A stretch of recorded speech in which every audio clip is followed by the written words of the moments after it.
সবাইকে আসসালামু আলাইকুম।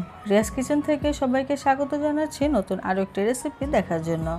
আজকে খুবই সহজভাবে সিম্পল একটি করলা ভাজি করব, যেটা দেখতেই সুন্দর হবে না, খেতেও হবে অসম্ভব মজার। যারা করলা ভাজিটা পছন্দ করে না, আমি আশা করছি আজকের এই রেসিপিটি ফলো করে যদি তৈরি করে, তারাও এই করলা ভাজি মজা করেই খাবে। আশা করছি আজকের এই করলা ভাজি রেসিপিটি ভালো লাগবে। ভিডিওটি লাইক, শেয়ার, কমেন্ট করতে ভুলবেন না। চলে যাচ্ছি পুরো রেসিপিতে। আজকের এই করলা ভাজি তৈরি করার জন্য চুলায় একটি হাঁড়ি বসিয়ে দিয়েছি, আর এখানে দিয়ে দিচ্ছি তেল।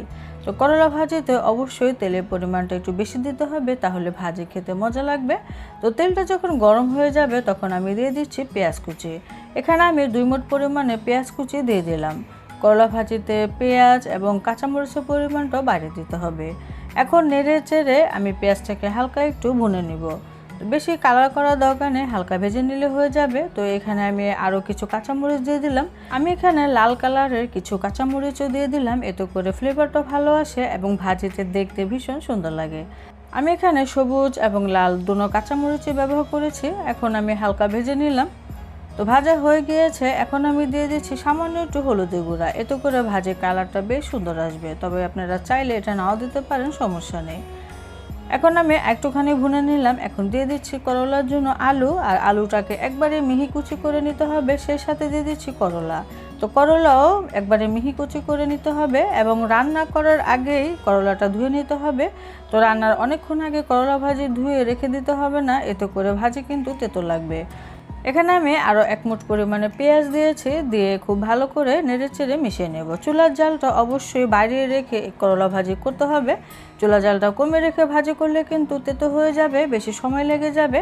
আর ভাজিটা অবশ্যই মিহি কুচি করে নিতে হবে, এতে করে ভাজি খুবই দ্রুত রান্না হয়ে যাবে আর তেতো ভাবটাও আসবে না। এখানে আমি আরও কিছু পেঁয়াজ, কাঁচামরিচ এবং সেই সাথে লবণও দিয়ে দিলাম। তো উল্টে পাল্টে ভাজিটা এরকম রান্না করে নিতে হবে। চুলার জালটা অবশ্যই হাইতে রাখতে হবে আর কিছুক্ষণ পর পর নেড়ে চেড়ে দিতে হবে। তো আসলে করলা ভাজিটা তিতা না হওয়ার অনেক কারণ আছে। তো কিছুক্ষণ পর পর এরকম উল্টে পাল্টে ভাজিটাকে ভেজে নিতে হবে। আর ভাজি রান্নার আগ মুহূর্তেই করলা ধুয়ে নিতে হবে। বেশি ভিজিয়ে রাখলে করলা তেতো হয়ে যায়, খেতে মজা লাগবে না। তো কিছুক্ষণ পরের অবস্থায় এটা এক পিঠ যখন ভাজা ভাজা হয়ে যাবে, তখন আরও এক সাইড উল্টে দিয়ে ভাজিটা নেড়ে চেড়ে দিতে হবে। তো এভাবে করে ভাজিটা ভুনে নিতে হবে আর কালারটা এরকম চেঞ্জ হয়ে যাবে এবং রান্না হতে হতে ভাজিটা অনেকখানি কমে আসবে। আর ভাজি কিন্তু ঢাকা যাবে না, ঢাকনা ছাড়াই এই করলা ভাজিটা রান্না করতে হবে। তো আমি কিছুক্ষণ পর পর কিন্তু নেড়ে চেড়ে দিচ্ছি, মানে এক সাইড যখন নিচে একটু কালার চলে আসবে তখন আমি ভাজিগুলোকে উল্টিয়ে দেব।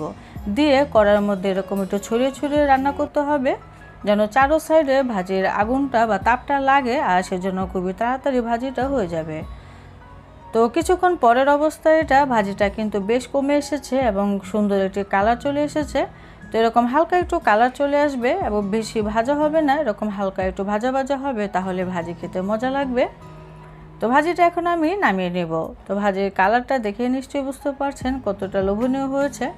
আলহামদুলিল্লাহ, ভাজিটা খেতে অসম্ভব মজার হয়েছিল। এরকম করলা ভাজি যদি থাকে তাহলে 2-1 প্লেট ভাত অনায়াসেই শেষ হয়ে যাবে।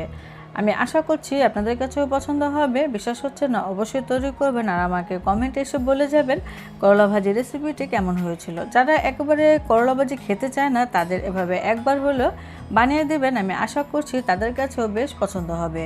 আর এই করলা ভাজিটা পানি ভাতের সাথেও খেতে ভীষণ মজা লাগবে। সবাই অনেক বেশি ভালো থাকবেন, সুস্থ থাকবেন। আজকের মতো বিদায় নিচ্ছি। আল্লাহ হাফেজ।